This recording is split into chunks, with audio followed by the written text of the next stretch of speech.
USA checks are no longer clearing for Donald McDonald Harris, and he's going brazy mode. He made a video called Who Gets Rich Off the Poor? Donald McDonald Harris is either moving in a different direction for the new CIA, where they're woke and preach the gospel of the working class, or USA checks have been bouncing too hard, and now he stopped bouncing on America's penis.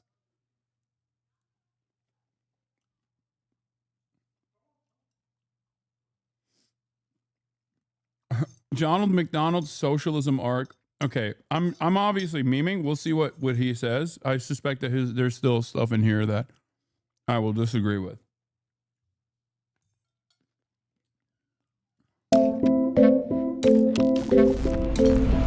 What we're looking at here is the number of Americans that don't make enough money for basic survival. So like a family of 4, 2 parents, 2 kids, living off of $31,000 a year or less. That's considered poverty in the United States, and there's millions of people who live with that kind of income. The US government spends about $1 trillion every year helping these people meet their basic needs. In recent decades, a lot of that money has been flowing through a middleman, private corporations who are supposed to be more efficient in administering this money. So welfare is big business. And of course, that's the irony of this whole thing, that there's so much money to be made from poverty. Okay, what is happening?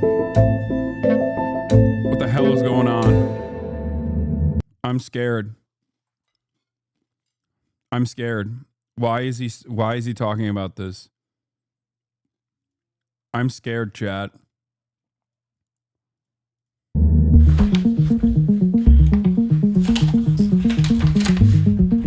Now, this is not easy stuff to understand. We're talking about government welfare programs and bureaucracy. Sometimes they're intentionally hard to understand, and these corporations don't. If the Chi-Coms gave this man money before they gave me money, I swear to God, I'll do an Alex Jones pivot, by the way. I'm being so for real. Do you understand me? You will hear anti-Chinese propaganda like you've never heard before out of sheer envy. I have been your most loyal servant for almost a decade. If you were to take me off the list because you've gotten the propaganda for free and instead fund and funnel money into the likes of former CIA agents like Donald McDonald, I swear to God, I'll drop this whole thing. I'll forget about Chinese century of prosperity overnight. You understand me? Really want to be known by anyone. But if you start to dig, which we've been doing, and you look deep enough into this, you start to see what all of this actually looks like, who's actually getting rich, what the incentives are within this system, where the loopholes are, and whether or not this is actually benefiting the people that it's designed to benefit. So in this video, I'm going to show you who gets rich off the poor, and I'm just going to do a few case studies that demonstrate how this works. I'll be making a list of examples here, going from what I see as the least egregious abuse of this system to the most. I am bracing myself to get sued or intimidated by the companies that I'm... What? Okay. Okay, dude, chill. I don't think they're going to come after you, big dog.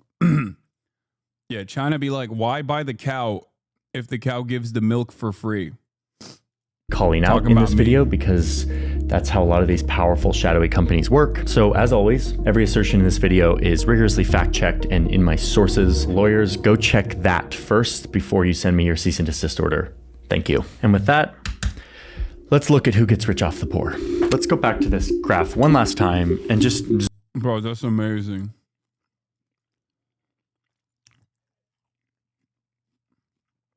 What is it in the minds of people?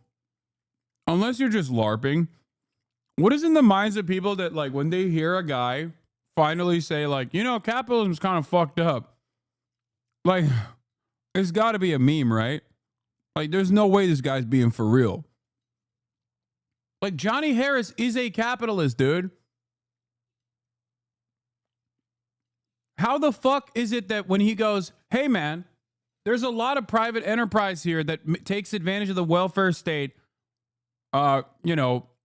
effectively working as a middleman and underserving the already underserved working poor, and motherfuckers immediately be like, oh, Air Max. There's an element of truth to this. No, there isn't an element of truth to it. What the fuck are you talking about? This guy was literally trolling. You're stupid. You're so stupid that you fell for a guy who was being facetious. You admitted that your moral system is so broken fundamentally that a guy who is literally fibbing, okay, is actually, there's a hidden kernel of truth in that. No, there isn't.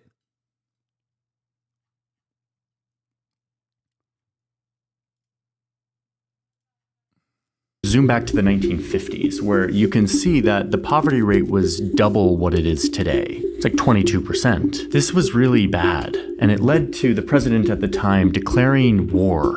And this administration today, here and now, declares unconditional war on poverty in America. We shall not rest until that war is won. So, A War on Poverty by Lyndon B. Johnson in 1964. This is what that war looked like. This big line. This is social spending as a share of GDP. You can see this is where he gives this speech right here, this flat line. Social spending just skyrockets right after. The government spends tons of money for this war on poverty. That money goes towards programs like Medicare and Medicaid, food stamps, public education, which is why you see... Bro, I swear to God, since World War II, America lost every war, dude. War on poverty, war on drugs, Vietnam, Korea, Afghanistan. What war have we fucking won, dude? Holy shit. I'm thinking about it. It's like Grenada. We're over here talking about invading Greenland, dude.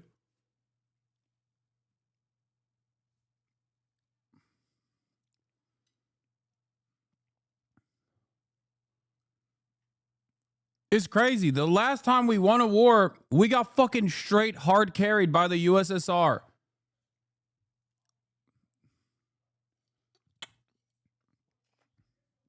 I guess the Cold War. That's the one long war of attrition. Don, look at Asian Jito. Does that mean small head? They would never do that. Xi Jinping would never say that, especially because he has been rewarded handsomely with such a large head. And I think that's bullshit. He would never say that to me. See this big dip from 22% all the way down to 12, 13%. And for a time, all this spending worked. Poverty declined 30% in 5 years. But eventually, progress slowed. And the government kept spending, and people got tired of it. The economy wasn't doing well, and people were tired of subsidizing these welfare programs. And that's where this guy comes in. My friends, some years ago, the federal government declared war on poverty, and poverty won. This is where things start to get a little bit murky, so we needed help. We got it from Ann Kim, who is an expert who literally wrote the book on this history and the modern day poverty economy, and sat down with us to talk through this history and how it works today. Remember during the 1980s, we had this, well, no, you don't remember the 1980s. Well, during the 1980s, there was really this mythologization, if that's a word, of the CEO. At the same time, the government spending was ballooning. Economic times were not that great. So Americans were not feeling particularly generous about funding social services programs. And so the CEOs were really kind of held up on a pedestal as the ones who are going to make government just as efficient as they made their own companies. Poverty is a big business here in the United States, and the government is making decisions right now that will affect millions of people. And yet, what I've been finding is it's hard to keep up on all of this, how this stuff is being reported, and what is trustworthy and factual. Let me guess, ground news will help you keep track of all of this, right? Oh, wow. I'm so surprised. Here, I'm going to show you his code. I view. Ground News is completely subscriber funded, doesn't rely on corporate influences to decide what you see. And if you want to join the platform, you can get 40% off the Vantage plan, which has all of these features I talked about today. You get 40% off if you use my link or scan the QR code. ground.news/Johnny Harris is the link. It comes out to be like $5 a month for this, which to me is an affordable price to be better informed and to have a more critical view of the news you're consuming. So sign up now, ground.news/Johnny Harris. Thanks Ground News for sponsoring today's video and for existing. Okay, back to our list of who gets rich off the poor. So it's the 1980s. Reagan wants to rein in all of this spending. He's also afraid that Americans are becoming too reliant on the welfare system. So he kicks off a bunch of changes that over time would lead to a fundamental shift in delivering income support to low-income populations. They wanted to privatize Medicaid, Medicare, prisons, air traffic control. This privatization of government spending started under Reagan, but it continued into the future administrations, especially under Bill Clinton, who helped expand it. Oh, yeah. And the fundamental shift looks like this. We're going to be using a graphic like this, not only for right now, but for the future cases of how this works today. Taxpayers give money to the government. The government used to give money to citizens in need directly. But after these reforms, the money would start to be distributed to the states. The states would then hire for-profit companies to do the complicated work of distributing this money to eligible people in need. They would be responsible for making sure that no one's abusing the system, determining who's eligible and who's not. And the thinking here was that the government is much less efficient than private companies. And that is true in most cases. And that if we apply business and the free market and profit motives to welfare, that the for-profit companies would make this more efficient, less government spending, less waste, and less over-reliance on the welfare system. And the big part of all of this is that there would be more requirement for people to be looking for a job or be working in order to qualify for benefits. And who would verify that applicants are actually working? These for-profit companies. And so this is how our welfare system works today, in a very kind of American way. It is administered by private companies that you've never heard about, who are given lots of money from the government to dole it out to people in need. So Reagan started this privatization train. And it was really President Bill Clinton who not only hopped on board that train, but got it accelerating to its destination, which was total privatization of a lot of social services in America. Okay, so that's the context here. It's been 45 years since this big experiment began of privatizing our welfare system. And I've always wondered, did this work? So that's sort of been the curiosity at the heart of this No. story. Is government more efficient? Are we saving money? Is this helping vulnerable populations in a more efficient way? The answer is, in some cases, yes. There have been positive outcomes of outsourcing to contractors within the welfare system and public spending. A good example of that is food stamps that used to come in these paper coupons, but now are delivered electronically on a debit card. This is more. The government could do that. There is literally no need for that to be handled privately. The government could do that. Every single thing that people say, oh, in this private-public partnership, privatization actually was truly beneficial. No, you're just paying an expensive middleman who year over year is going to increase the prices and greatly expand the amount of money spent on social welfare while still offering the same, if not a diminished level of social welfare.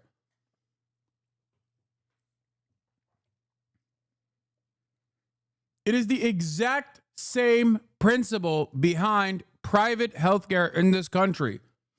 You look at the cost of healthcare expanding year over year. You look at Medicaid and Medicare expanding. The numbers are fucking insane. You're like, oh my God, we're spending so much money on this. It's like, yeah, the reason why we're spending so much money on this is because we're still going back to private insurance as a middle manager that's driving up the cost because they have no fucking interest in lowering the cost across the board. As a matter of fact, it's literally beneficial for private healthcare in certain circumstances to increase the cost. It is an unnecessary middleman. that does not need to exist, that quite literally works to explode the cost of all of these services that would be infinitely more efficient if handled by the government.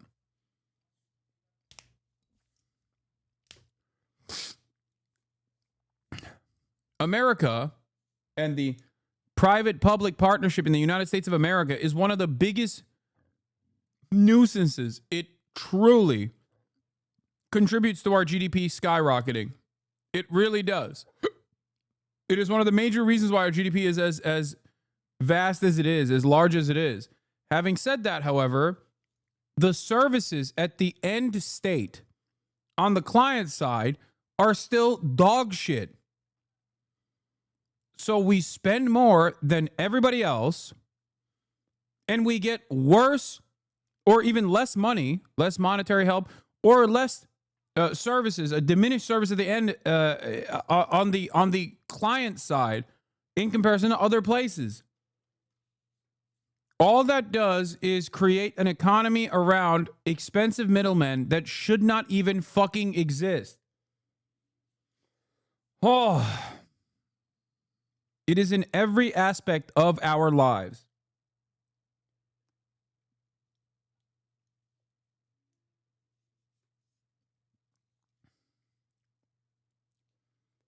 I despise it.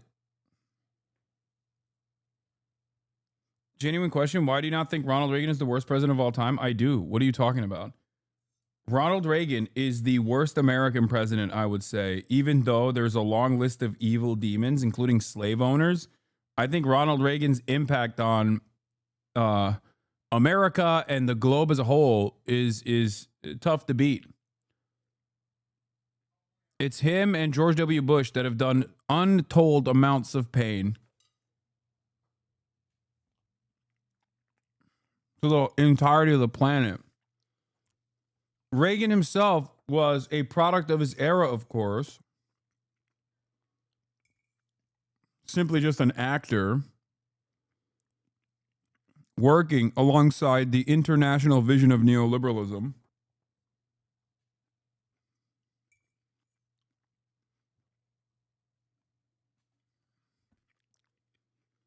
Secure, it's more efficient. It ensures that people use these for food. There are a lot of instances where private companies have made government spending more efficient, but the purpose of this video is to shine a light on the many instances where private companies have gotten really rich off of this system in a way that has not benefited the most vulnerable and needy people in our country. I don't know. It might be George W. Bush's administration that might be the worst. But I think Ronald Reagan still set the stage for George W. Bush. And I guess Carter set the stage for Reagan, but God, every president is so bad. It's kind of hard. It's kind of hard to point the fingers at, like, especially in contemporary administrations, like it's hard to point the finger at like one guy.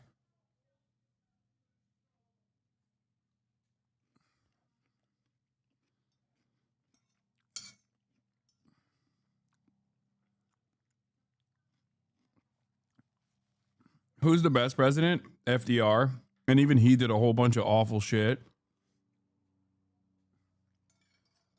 Cutting out black people from the New Deal, Japanese internment camps.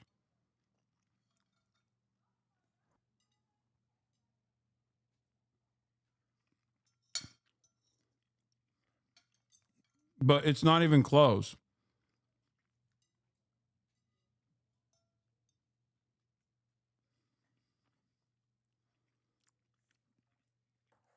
In a field of monstrous administrations, FDR stands alone. Even with all of the negative impacts of his, even with all the negative consequences.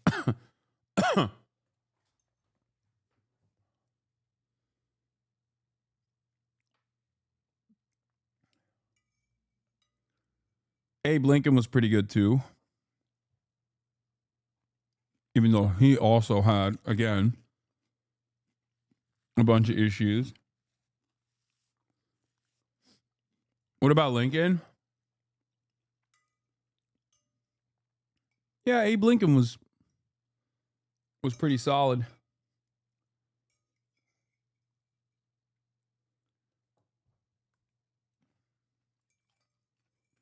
But I still think that the abolition of slavery was more of an inevitability than even the New Deal was, or even which side we landed on World War II. It's hard to figure out. It's hard to figure out which would be. I mean, I think Abe Lincoln is more consequential with that.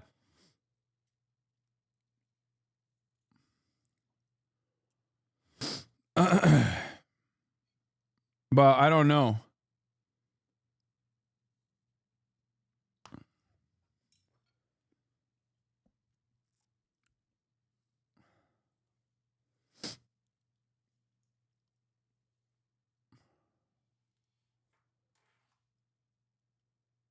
We need a tier list, maybe. Abraham Lincoln said he didn't care about slavery one way or another. He would go with whatever would give him the most clout. Fuck him. Okay, calm down, dude.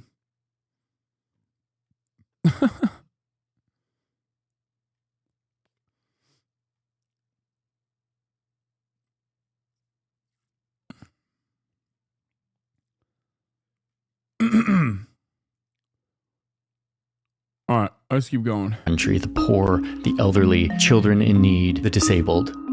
So, finally, the reason you clicked on this video, let's draw up this list of who gets rich off the poor. And for that, I'm going to need to look at all these papers, so we need more space.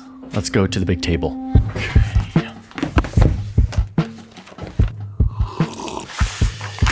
Okay, so the first one on our list is slightly adjacent to the privatization of welfare, but it follows the same incentives and dynamics. And it has to do with taxes. One of the ways that the government subsidizes the lives of lower income people is through a tax credit. So when you file your tax... Okay, speaking of Abe Lincoln, one last thing I want to mention is that it is very funny that Republicans will talk about how, like, the Democrats were, the Dixiecrats, or Abe Lincoln was a Republican, whatever the fuck, right? And it's so funny because, like, in the time of Abe Lincoln, the Republican Party's credo literally featured the abolition of chattel slavery in the South and wage slavery in the North. It was the closest any major party has ever been to Marxism in American history. That was the Republican Party. Think about that. Like, this is a part of American history that's often not mentioned. Not only was Karl Marx a major glazer of old Abe and Abraham, he was a Marabou himself. He wrote letters. Abe never responded as far as we know. I don't think there's any information on whether he ever responded to Karl Marx or not. But Abe Lincoln, gay, maybe bisexual. We don't know. But the Republican Party's official, the original credo of the Republican Party was to engage in the abolition of chattel slavery in the South and wage slavery in the North. That's real. The real red party. Red with the spirit of capitalism. Or, fuck, I couldn't even say it right. Red with the spirit of communism. In pre-communist, in a pre-communist society. I can't even get myself to hypothetically say the Republicans are red for... I was about to say capitalism again.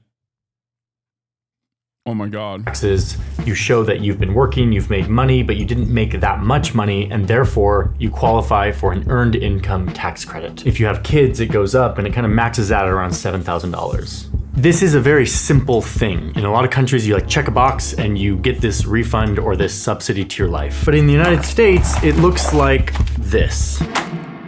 This is a 45-page instruction manual about all the specifics on the earned income credit, something that should be so simple and that is a key way of helping lower income people live their lives. The tax code here in the United States is deathly complicated, intentionally designed to be so to make certain companies rich. And this is one way that works. I have a lot of feelings about this. I made a whole video on the New York Times about this very thing, but I didn't focus on this aspect of it. Because it's so complicated, Yeah, that's by design, as Johnny also knows. That is literally by design. And sometimes they'll make it even more complicated, also by design, where they'll just make it inaccessible. Like they'll close up the pathways where you could receive potentially this this aid. Like during COVID, when the state of Florida deliberately made their website unusable. Low-income people who qualify for this credit don't want to fill it out themselves, and so they go to a tax preparer. Enter this guy. Well, not this guy specifically, but a guy like this, representing a company like this, Liberty Tax. Also, they make money. I forgot. This is opportunity for bounty. More of that private-public partnership that the American government absolutely loves. A middleman that will solve the inefficiencies that we have directly created. Sometimes the middleman itself petitions the government, lobbies the government to create these inefficiencies so they can fill that void and make money. Is one of many tax preparation companies that advertise to low-income people to come in so that they can prepare their taxes and get them in on the earned income tax credit. But we now know they do so using some pretty shady means. There's a lawsuit. Lawsuit. District of Columbia versus Liberty Tax Service. Liberty Tax was recently sued for luring low-income people by saying that they will prepare their taxes for them, only to deceive these customers by secretly skimming extra money off the top of their tax refund, which remember includes the earned income tax credit that is meant to subsidize their lives. Liberty Tax also gives out loans to people, saying that they can pay them back once they get their tax refund. But what that really has done is create a market for high-interest fast cash products like refund anticipation loans or refund anticipation checks, which are basically just payday loans that are secured by the refund. And so this predatory industry has grown to take advantage of the complexity of an incredibly important benefit that a lot of poor people count on every year. These loans would often come with high interest rates and unexpected fees. In fact, the pricing in all of this has been kind of a black box, allowing Liberty Tax to take advantage of low-income Americans trying to get in on the benefit that they are entitled to because of this tax credit. Okay, and this is where I have to come clean. I worked for this company. Not for very long, and not in any high position. I was one of these Statue of Liberty guys. One winter, I was home from university waiting for a security clearance for an internship at NATO, and I needed money. And so I found this job being the Statue of Liberty holding this sign. I didn't know what the sign said, okay? But it probably said something like, "Need money today? Apply for a $500 to $6,250 easy advance."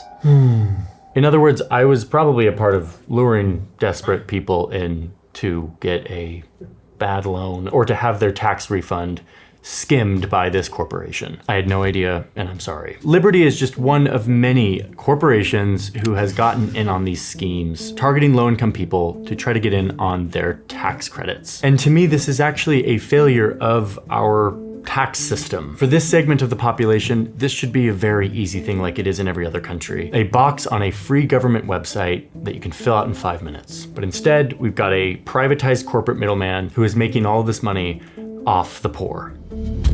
Okay, number 2, housing.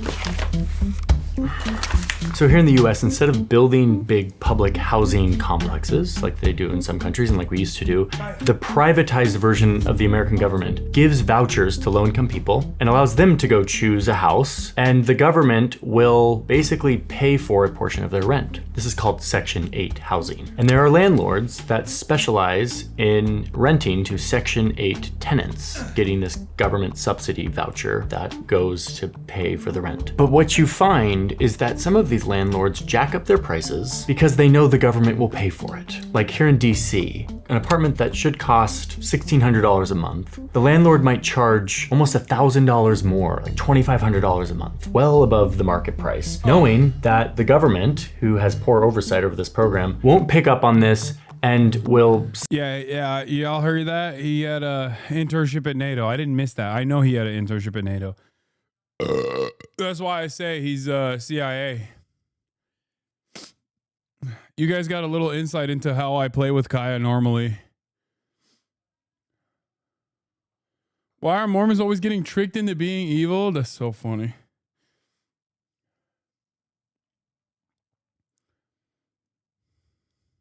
Beat her ass like that.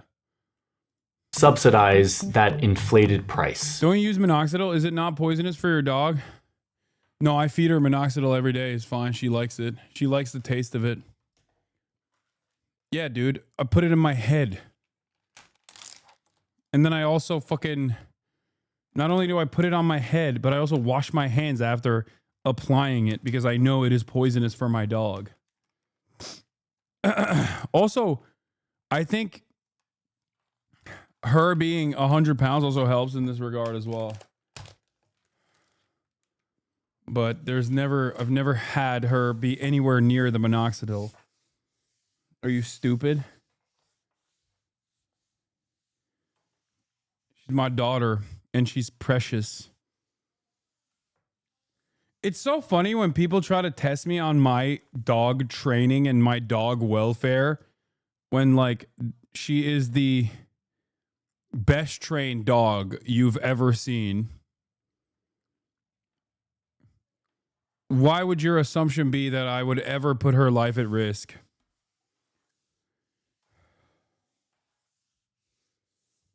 The pill is finasteride. Minoxidil is just Rogaine, chatters.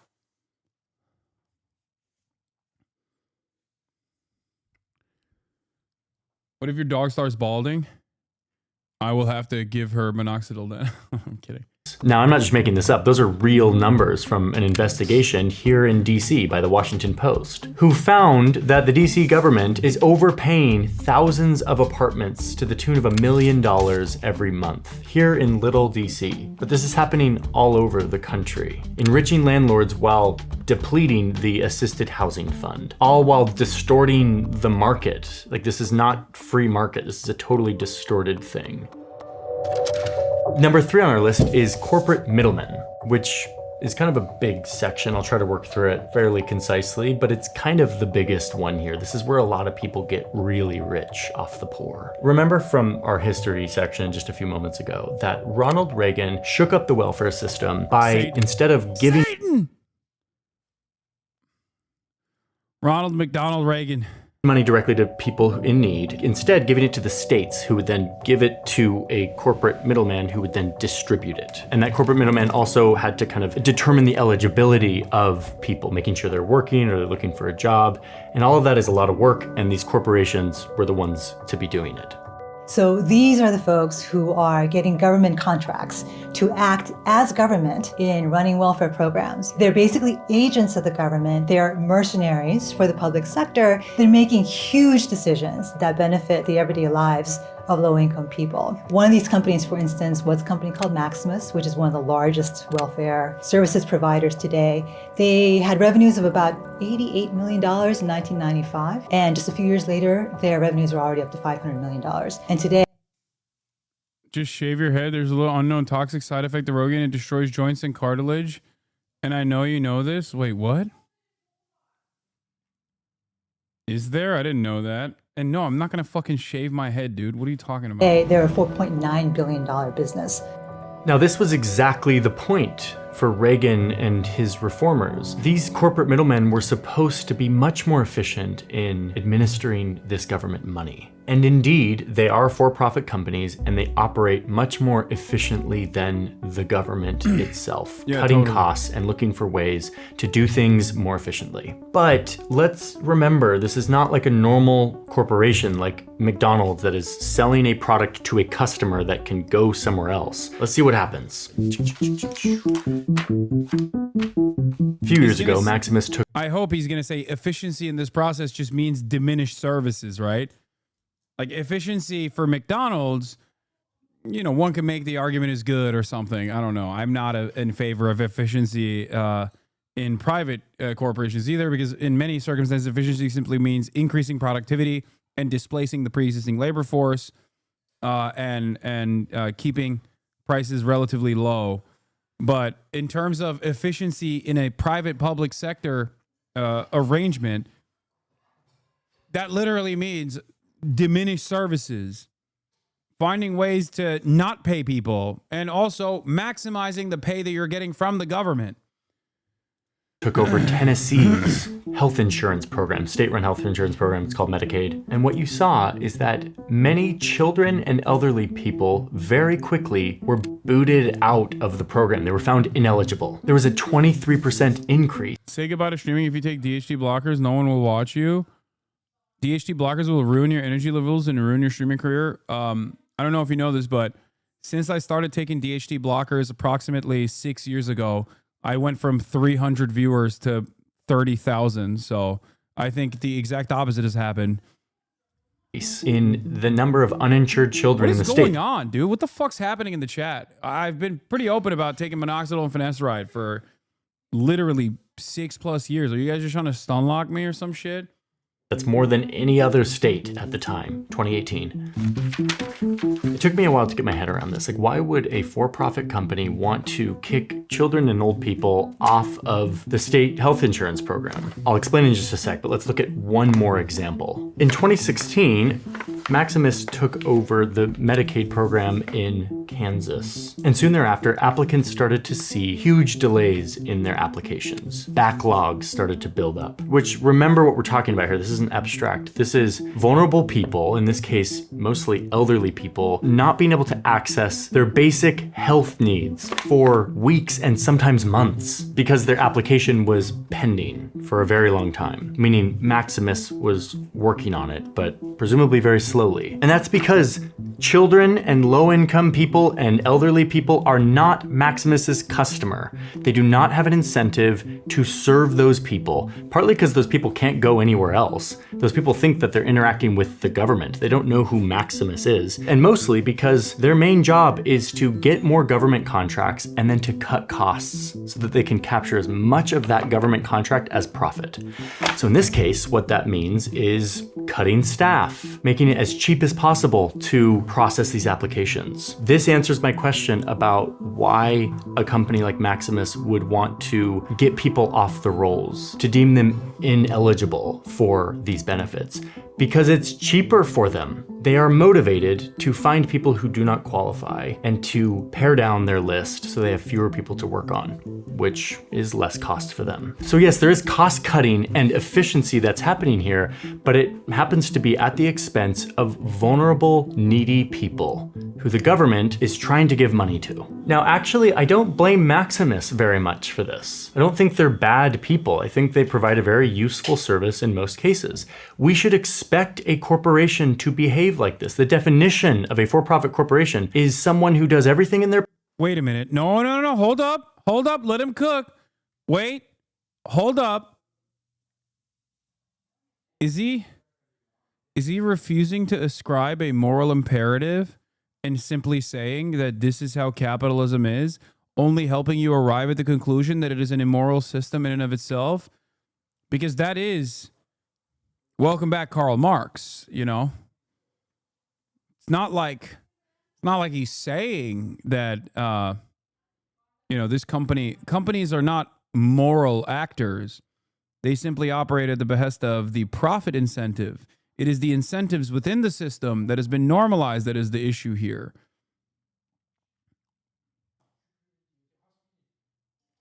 Just saying. Their power to make money for their company. That is their job. So without proper oversight and competition and regulation and performance review, these corporations should be...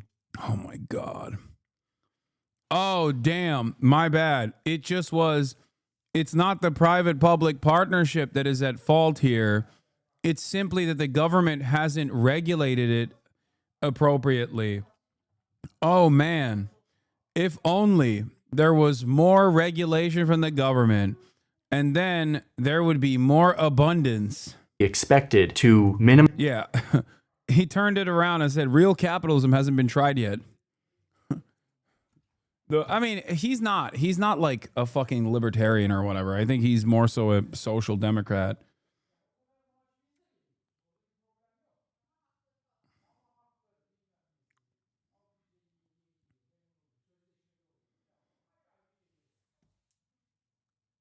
I love how, what?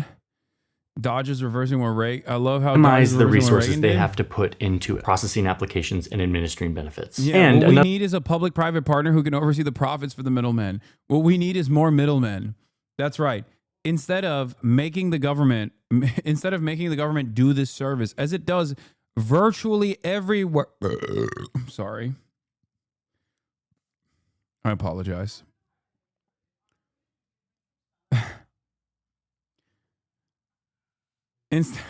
Stop sniffing. Stop sniffing. You're gross. Yeah. Anyway, instead of having the government seize control over these initiatives as it has in virtually every other competent and comparable OECD nation, we need another middleman, maybe even a private one that is just like a regulatory agency that regulates the regulators, I think. And then we can hire more people, and then more CEOs can make money that way. That'll fix it. Another point of fairness here, if you look at the financials of Maximus, they're not some crazy profitable company. Yes, they bring in billions of dollars. They've captured a huge amount of this government services market. Their gross profit margin is 20%, which seems like a lot. But if you actually look at their net profit margin, which is kind of their more typical profit margin, it's like 3%.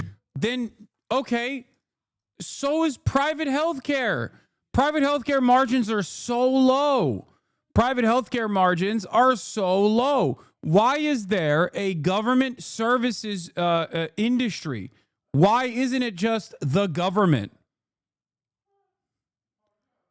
If it's so goddamn low, if the net profit margin is around 3% and that's so low, so low, then fucking abolish it. That's my argument. Like, if you are a capitalist, and this is where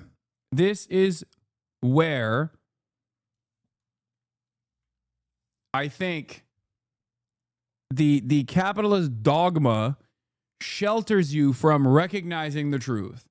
It stunts your imagination, where you have the fucking horse blinders on, and no matter how much you can dream of a beautiful future, if you're still locked into the dogmatic ways of thinking within the structures of capitalism, you ultimately still have this underlying attitude that corporations are also magnanimously doing things. Even after you describe that this is just how corporations are. Corporations are supposed to work for profit. That's what for-profit corporations do, which is why we need more regulation on top of this. Okay. How about no regulation in that field? That is a necessity because it's run by the government. That's a pretty poor performance for a company. They're not insanely profitable. The CEO did make $7.3 million last year in full compensation, and they did spend over $1 million in lobbying and funding elections. My point here is corporate middlemen who administer welfare are not robber barons, and they're not running some corrupt scheme, but they are for-profit corporations who will cut costs where they can. And if they're not held accountable for doing that, the people who suffer are the people who are already vulnerable and needy in our country, which is what all these programs are meant to help. Because they're one of only a handful of companies that are in this business, you can get away with a lot of behaviors that may not fly in a more competitive marketplace. I remember interacting with these companies. I didn't know I was interacting with them until I started reporting the story, but when my son was like 1.5, he was diagnosed with autism, and we started to look around for services, realized our insurance didn't cover anything, so we went to Medicaid. Dude, this is why we watch Donald McDonald, Mr. CIA Harris, okay? The reason why we watch him is because we disagree with him, chatters. That's the whole point.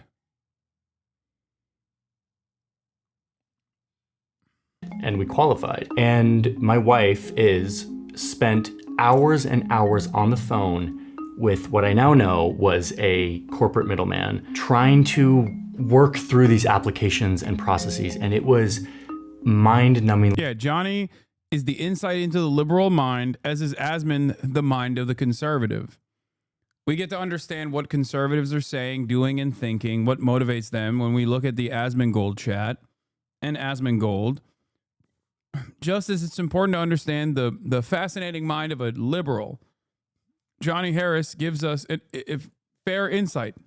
Complicated and difficult, and the wait times were so long, and the paperwork and the hoops that we had to jump through. And I remember feeling a lot of anger at the inefficiency of the government. The government has no incentive to perform because we're not their customer. What I realize now is that I was dealing with a corporation. I was not the customer. Was not the customer. My son, Henry, who needed services, was not the customer. And in fact, complicated forms and more wait times and process is actually more business for these corporate middlemen. They have an incentive to sell more paperwork to all of us. To me, that is a distortion of what Ronald Reagan dreamt about, of corporations swooping in and making our government more efficient. Okay, that's corporate middlemen. Let's move on to number 4. Medicaid dentists. Now, I've had some positive experiences with Medicaid. When I was a freshly married, in my young 20s university student with no insurance, and we had our first baby, I got hit with a $10,000 bill from the hospital and freaked out and went to the billing department at the hospital. And they told me about this magical thing called Medicaid for someone like me who was very low income at the time. And lucky for me, whoever the benefits contractor in Utah was handled it very well, and it really saved my bacon. But if you look at all sides of Medicaid, you start to see entire industries that exist to take advantage of the Medicaid system. A good example of this is dentistry. It's created an enormous business opportunity for some dentists who see that they can make a living treating exclusively Jesus Medicaid Christ. patients. Unlike regular private insurance, Medicaid doesn't reimburse very much for dental procedures. So because of that, a lot of dentists don't take Medicaid as an insurance. And on the other side, there are some dentists that only take Medicaid. They specialize in appealing to patients who qualify for Medicaid, getting them in, and doing as many procedures as possible to get in on those Medicaid benefits. And once again, if we're talking rational corporate behavior and incentives, these offices will often target lower income or disabled or elderly patients who are less likely to advocate for themselves and against medically unnecessary procedures. So inevitably what's Nay. happened over time is that this I don't know how market to has do turned that. into a very exploitative one, where dentists have been prosecuted for charging for procedures that didn't exist or procedures that were completely unnecessary. For instance, there was a dentist in North Carolina who was prosecuted for having performed 17 root canals on a 3-year-old toddler. Oh yeah, this is insane. And it's not just one bad apple in North Carolina. This is a lawsuit where the US government settled with a company called Cool. Was it? I think this literally was the company that was it TrueAnon or I think I remember either TrueAnon or Chapo talking about this company and what they did. Smiles. And they are 'Cause a there's like a weird there's a company in Florida that has like a weird connection to people connected to Matt Gaetz. So I do think that it was TrueAnon that talked about this.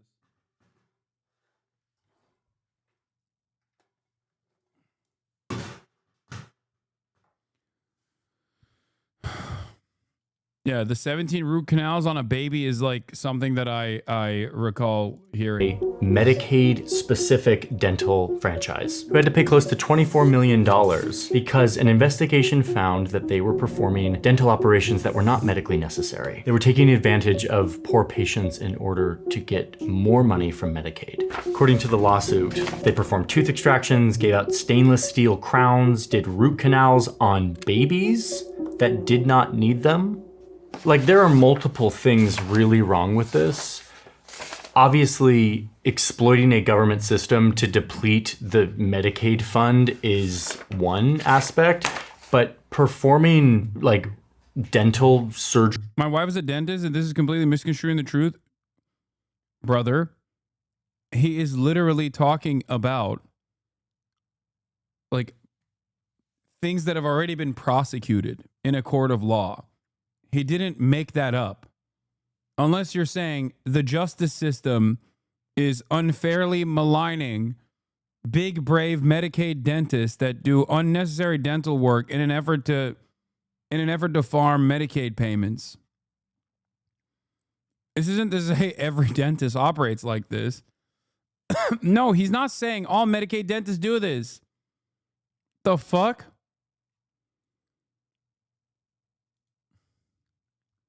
Surgeries on people, root canals on babies for money is a level of greed. Unless your wife got prosecuted, in which corporate case exploitation that I cannot really get my head around. But again, in a world where companies will maximize profits, this is to be expected if the incentive structure is set up that way. Let's get to number 5, which is similar to the dental clinics, but it has to do with kidneys. Here in the US, lower income people are disproportionately plagued with kidney failure, a disease where your kidneys fail and your blood can't be cleaned by your kidneys, so you need a machine called a dialysis machine to clean your blood for you. Luckily, since the 70s, the United States now heavily subsidizes people who need dialysis for their... This was ironically Richard Nixon, wasn't it? Am I crazy? Am I misremembering? Yeah, Richard Nixon signed Social Security amendments in 1972, which created the end-stage renal disease. Nixon signed the bill that was experimental at the time to cover all medical expenses for anyone diagnosed with kidney failure. Richard Nixon, Maoist third worldist, opened up China to the world. Remember that. Okay? EPA, kidney dialysis machines for all. Opening up China to the world. Just saying. These are important things to remember when talking about the often misunderstood Nixon regime. Their kidneys. And dialysis is meant to be a temporary intervention while you wait for a kidney transplant. There's always a long waiting list for a kidney transplant, so you're on dialysis until you can get a transplant, which increases your chances of living. It is a wonderful thing that the government subsidizes this because it saves a lot of lives. But inevitably, here comes the exploitation. Overnight, it instantly created an industry opportunity to offer dialysis. Disadvantaged people need more dental work than those who can afford to go every 6 months. Disabled people have more complex dental cases. Dentists should be able to make a living off of Medicaid exclusive work. We need more dentists and access to dental care. Fuck this guy. I think you guys are misunderstanding the point that he's making. I don't think he's talking about every dentist, every Medicaid dentist.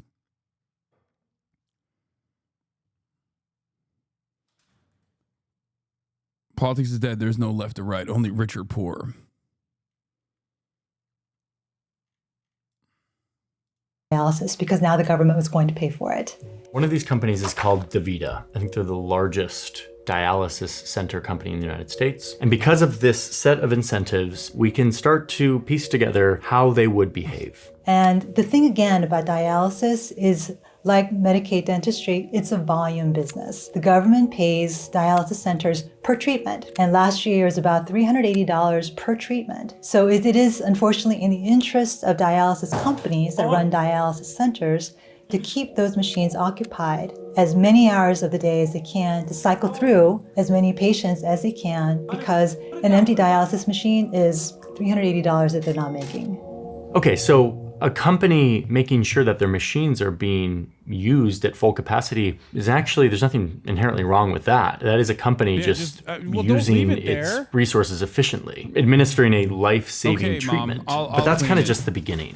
What you see in these for-profit dialysis centers is less staff to help with the treatment, and you see higher death rates. And this is where it becomes so clear where the failure is.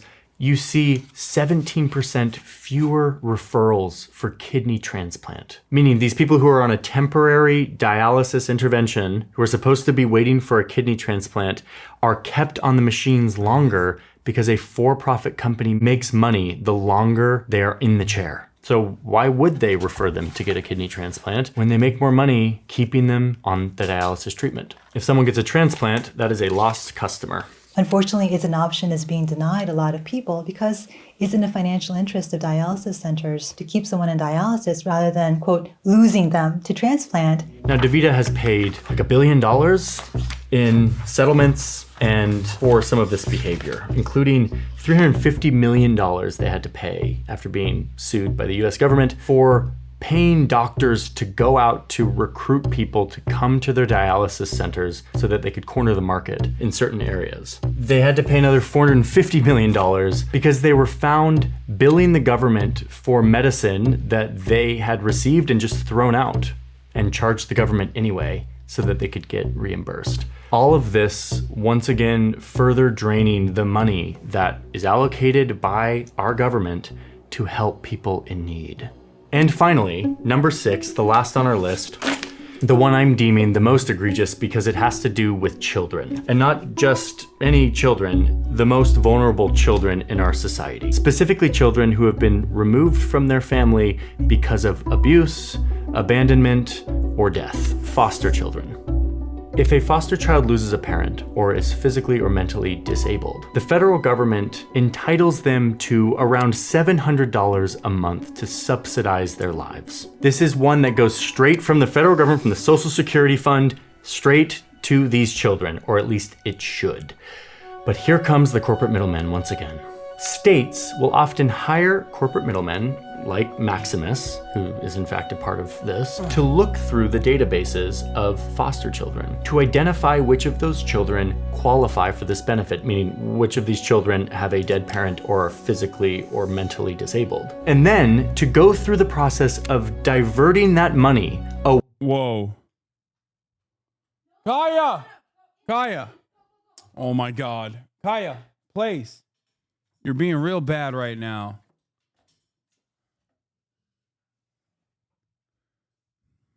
I have pomegranate molasses that my mom that my dad got from my mom. She dropped it. She dropped the bottle and it broke. And then it started spilling everywhere.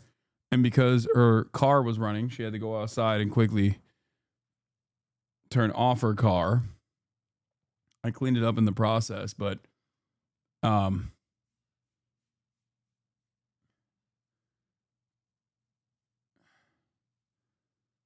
Kaya was running out to go lick the pomegranate molasses. That's what's going on in the background. Away from the children and into state coffers. The state says they're doing this to help supplement the foster care program in their state to help boost their budget. But what feels very icky about this to me is that it creates, once again, a business opportunity for a for-profit company who is incentivized to scour these databases looking for children who qualify for this benefit to divert the money away from them and towards the state. And Maximus gets paid a fee to do this. They're incentivized to do this as a service for the state, to look through these databases and look for children who qualify. There's one NPR report from a while back that reports that the corporate middleman Maximus, who we've talked about at length here, and who I will probably get sued by, would get $1,600 per child that they found who qualified for this benefit. And remember, a child whose parents are dead or who has a physical or mental disability who is entitled to around $700 a month to supplement their very difficult life. If Maximus finds that child and diverts that money into state coffers, Maximus gets paid $1,600. That was in Alaska. Oh, but it's still going on. In 2018, Washington State worked with Maximus to get $6.89 million of foster children's money. Wisconsin got $4.13 million from their foster children, thanks again to the services of Maximus. Illinois, $18.7 million from foster children. Illinois didn't work with Maximus in this case, but another similar corporate middleman called Diversified Services Network to do the same thing. None of these companies want to be known or spoken out loud. They just sort of operate as like a proxy for the government. This is what they do. I saw the Supreme Court 9-0 ruling. Supreme Court says Trump administration must facilitate return of Maryland man mistakenly deported to El Salvador. And no, this is not the Supreme Court going woke, chat. Okay? This is the Supreme Court saying this is our limit. Okay? Our limit is when you violate a previous court order and erroneously, without due process, send someone to El Salvador. You cannot turn around and claim as though you have no mechanism of bringing them back, especially because, I mean, this is important. This is important because this is like either a constitutional crisis or the Trump administration takes the L.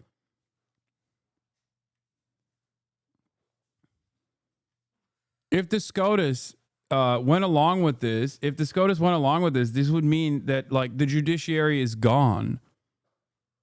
There's no power to the judiciary at all. And we'll see. We'll see what happens.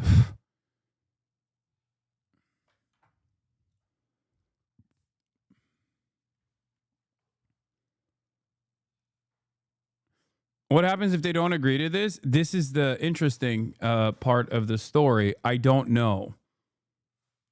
I mean, I feel like last time something similar to this happened, we had a war.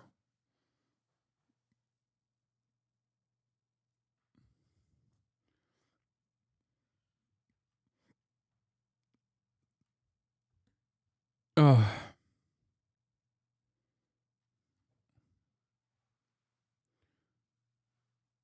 So yeah.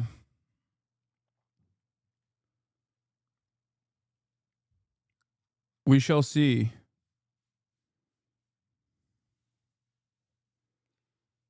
It does show that Clarence has a limit, which I find fascinating. Cherokee National Supreme Court ruling. Yeah.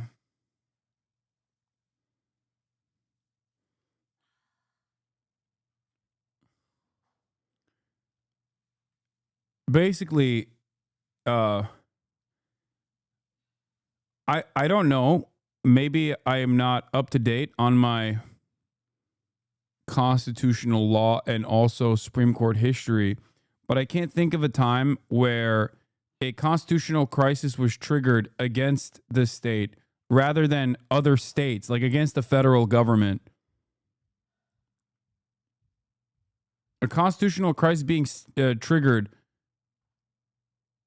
against states or a collection of states is one thing. I guess, yeah.